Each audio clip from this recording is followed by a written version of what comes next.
嘅活動㗎喎。其實咧，大家可以好好善用呢一個活動咧，去提升咧小朋友嘅自律啦，同埋咧責任感㗎喎。不如今日咧，我哋就嚟講下咧點樣用園藝活動去提升小朋友嘅自律同責任感啦。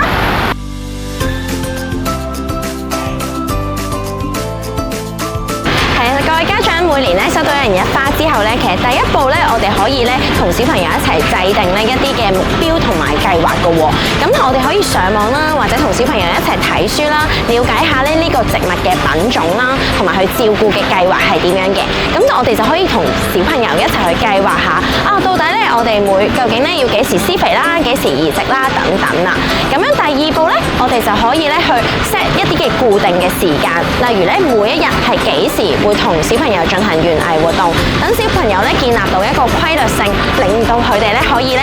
有責任感多啲，同埋咧亦都可以透過觀察同埋記錄咧，去俾一啲具體嘅任務佢，例如係淋水啦或者施肥啦等等，咁都係培養小朋友嘅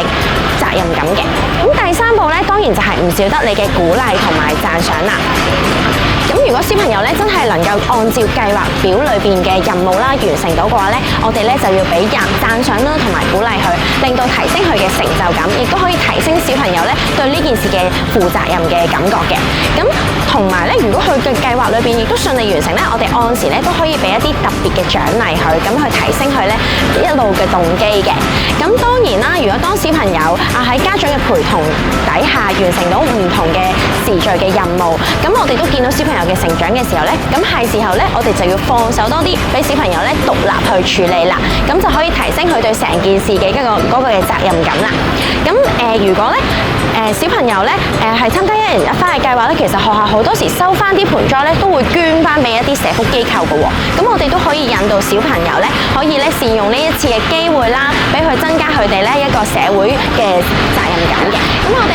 喺度咧都有啲特別嘅小提示想俾翻家長喎，喺種植嘅時候，咁就係第一咧就係要善用咧記錄同埋監察啦。咁我哋可以為小朋友咧制定一啲日誌記錄啦，咁就請小朋友咧去記錄低植物嘅生長情況，咁其實咧就可以培養佢嘅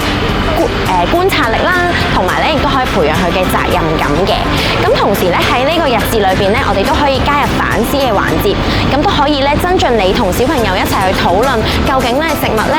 仲要點樣可以照顧得佢好啲啦，咁亦都係增加你同佢嘅溝通㗎喎。咁第二樣小提示咧就係我哋咧要鼓勵小朋友咧勇於接受挑戰，同埋咧面對挫敗。咁喺種植裏邊咧，真係在所難免咧，會遇到咧就係可能有環境嘅問題啦、蟲害啦，有唔同種類嘅困難，我哋都需要咧讓小朋友咧去知道咧去學習點樣去解決呢啲困難。所以面對困難嘅時候，我哋就去同小朋友一齊了解下，究竟係面對緊咩嘅困難呢？究竟係蟲害啊，淨係咧耕種嘅地理環境唔適合咧，一齊去解決問題。咁如果真係好不幸啦，同學仔嗰棵植物真係冇辦法成功種植喎，家長都千祈唔好咧為咗氹小朋友而買嗰盆新嘅俾佢喎，反而咧係利用呢個機會同小朋友一齊檢討同埋反思一下，點解會咁樣嘅咧？令到小朋友咧提升翻佢嘅反思能力，亦都鼓勵到小朋友面對挫敗嘅時候咧可以再接再厲。咁希望咧我今日嘅分享咧能夠帶俾到家長咧係識得咧用園藝呢個活動咧去同小朋友去教小朋友，唔單止係種植物，亦都可以教佢哋學習自律同埋負責任。係啦，我今日嘅分享係咁多啦。